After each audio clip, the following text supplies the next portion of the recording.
Donc, si, moi je me suis dit, il y a quelque chose qui manque chez nous, c'est la transmission générationnelle. La transmission générationnelle veut dire que les aînés doivent pouvoir permettre aux plus jeunes d'avoir plus que eux, afin que le Cameroun puisse être debout. Or, aujourd'hui, nous on a des aînés qui sont abrutis. On prend les enfants, on va à l'église. Quelque chose. Tous les dimanches, l'enfant est bien habillé pour aller à l'église. Alors que pour aller à l'école, il est tout sale. Qu'est-ce qu'on est en train de dire? On dit que Dieu est plus important que la connaissance. Et on transmet à l'enfant une information erronée. Donc, on revient au Moyen-Âge européen. C'est quoi le Moyen-Âge? C'est une période qui a duré 1000 ans. Du 5e au 15e siècle. Donc, dès la fin de l'Empire romain, c'est l'Église catholique qui prend le relais. Et quelle est la différence entre l'Empire romain et l'Église catholique? C'est que l'Empire romain, c'est un empire de puissance, des technologies. On apportait déjà l'eau à la maison dans l'Empire romain. Moi, j'ai vécu en Italie dans une ville qui s'appelle Perugia. Là-bas, il y avait, non loin de ma maison, il y avait un puits qu'on appelle le puits étrusque. Les Étrusques sont les ancêtres des Romains. C'est eux qui ont apporté l'eau à la maison. Donc, avec les Romains, il y avait déjà des routes carrossables. On va arriver avec l'église catholique du 5e au 15e siècle, l'Europe reste figée. On ne bouge plus. Parce que lorsque vous croyez que votre vie dépend d'un être en dehors de vous, vous croisez les bras. Donc l'Europe s'est croisé les bras pendant 1000 ans. En anglais, ça s'appelle Dark Age. Et ça, oui, parce que c'était un moment d'obscurité, d'obscurantisme, où c'est Dieu qui commandait. Quand vous disiez que vous ne croyez pas, on vous coupait la tête. Et il faut arriver au 15e siècle pour que, à partir d'Italie, ce sont d'abord les artistes qui refusent de jouer. La façon disait que Dieu n'aime pas la musique joyeuse, donc il fallait jouer la musique triste. Les peintres devaient peindre seulement Jésus et le paradis et tout ça. C'est à Florence, donc Firenze en italien. C'est à Florence qui a lieu la première rébellion. Les artistes refusent donc en 1450 de jouer. Et à partir du moment où ils refusent, donc de jouer la musique religieuse et tout ça, on va tous les prendre, on va les mettre sur un bûcher, on va les brûler.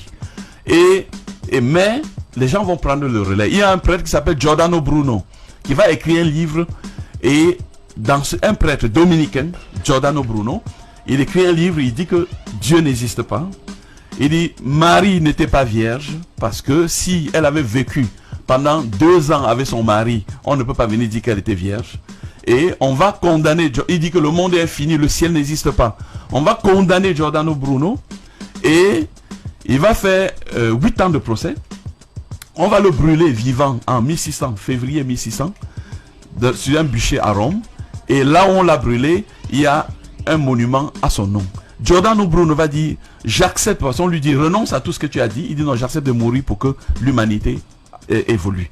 Et c'est à partir de Giordano Bruno que les écrivains vont suivre, et on va donner naissance à ce qu'on appelle la Renaissance. La Renaissance veut dire qu'on renaît. On renaît parce qu'on dormait depuis 1000 ans.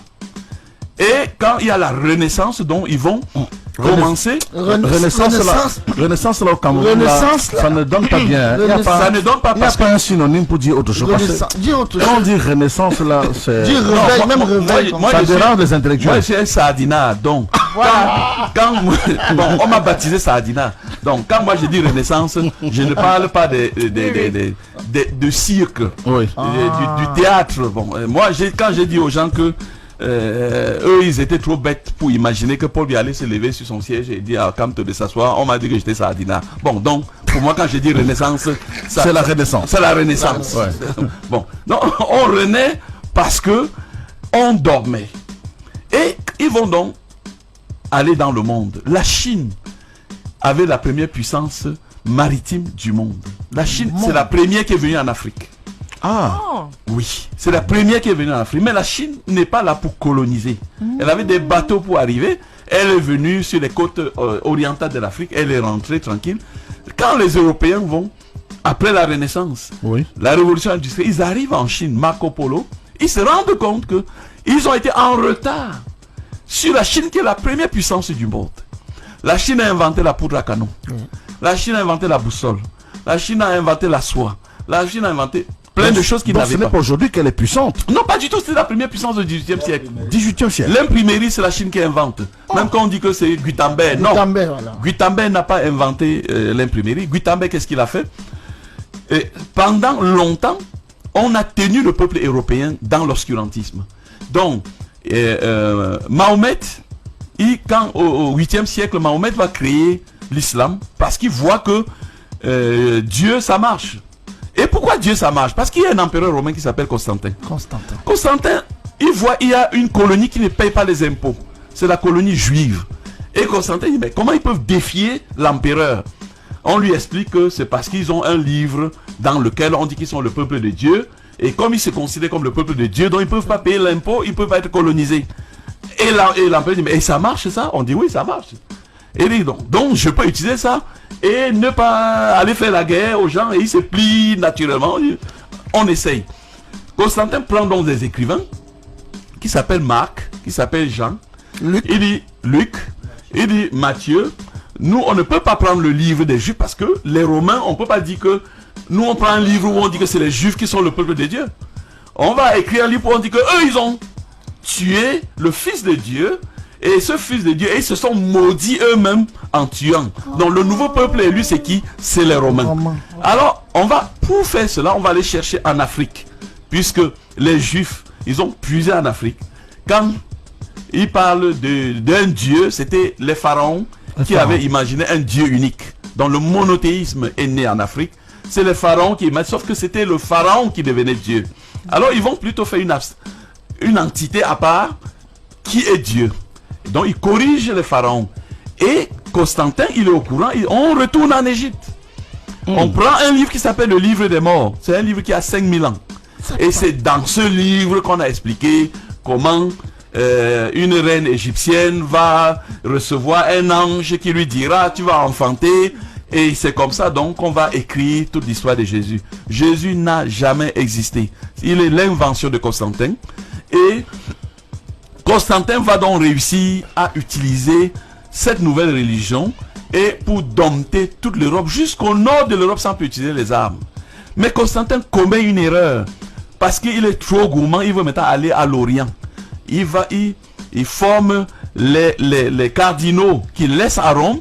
Il déplace la capitale de Rome à ce qu'on va appeler Constantinople en Turquie actuellement. Oui. Quand il va donc à Constantinople, par derrière, les cardinaux qu'il a formés lui font le coup d'état et disent mais si nous on a écrit dans le livre que Pierre et Paul ont pris le relais des Juifs pour aller créer l'église du Seigneur, on ne peut plus leur dire qu'on avait déplacé, que ce n'était pas Rome, que c'était Constantinople. Ils ont donc fait le coup d'état pour dire non, lui s'est trompé, la capitale c'est Rome. Et c'est là, ceux qui suivent Constantin sont ce qu'on appelle l'église orthodoxe. Donc c'est les Russes, c'est les Roumains, et ceux qui ont adhéré au coup d'état, c'est les Romains, c'est l'église catholique. Catholique veut dire universel. Donc ils disent, c'est nous l'universel catholique, et ça va commencer à partir du 5e siècle. La plus grande scientifique africaine, elle est égyptienne, elle s'appelle Hypatie. Hypatie, elle est directrice de la plus grande bibliothèque du Caire, d'Alexandrie, et quand vous vous appelez Cyril, ça veut dire que vous honorez quelqu'un qui a tué la plus grande scientifique africaine.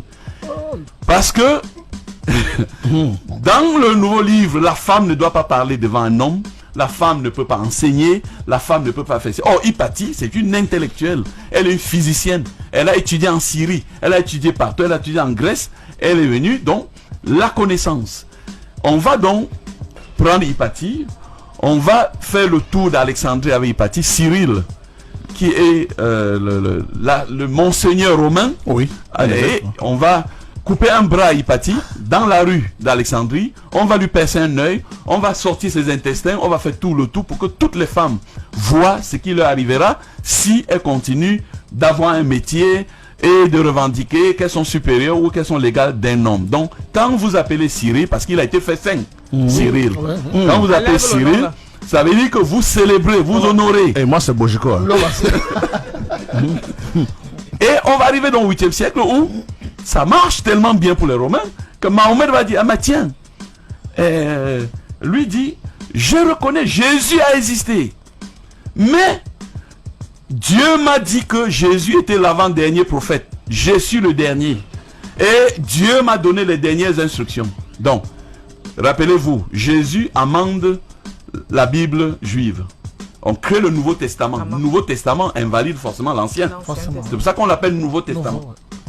Puisque dans l'Ancien, il n'y avait pas que Dieu ne peut pas se recorriger. C'est Dieu quand même. Oui. Bon, mais les Romains ont inventé quand même que Dieu s'est corrigé. Il a pardonné. Oui. Oh, si tu veux. Et les musulmans vont donc créer... Excusez, c'est musulmans et chrétiens, hein? Les deux, c'est compliqué. Les musulmans vont donc créer pour eux et dire que non, je suis... Le dernier prophète. On va arriver au 11e siècle. Il y a un livre qui va sortir en Italie qui s'appelle la Divine Comédie de Dante Alighieri. Dante Alighieri, c'est un prêtre, parce qu'à l'époque, où vous êtes militaire, vous êtes prêtre, où vous rentrez à la plantation. Dante Alighieri va donc sortir son livre qui aura tellement de succès que... Pourquoi le livre a le succès? Parce que quand on nous a enseigné au catéchisme que quand on meurt, il y a deux routes. Il y a une route qui va au paradis, l'autre qui va en enfer, c'est ça? Oui. Dans le livre de Dante Alighieri, quand le personnage meurt, il trouve trois routes. Il y a une troisième route qui s'appelle le purgatoire, où il faut attendre pour que Dieu décide ce que... Et l'Église catholique dit, merde, on avait oublié. Désormais, quand vous mourrez, il y a le purgatoire. Et on va donc utiliser le purgatoire pour escroquer tous ceux qui étaient riches. Quand vous mourrez en Europe, on dit, si vous ne donnez pas tous vos biens à l'Église catholique, c'est que la personne restera 1000 ans au purgatoire en attente de la décision. Mais si vous donnez tous ses biens, il passera directement. Ce que j'ai dit, l'Église catholique peut me porter plainte s'il croit que je suis en train de diffamer l'Église. Donc j'assume ce que j'ai dit. C'est la connaissance. Oui.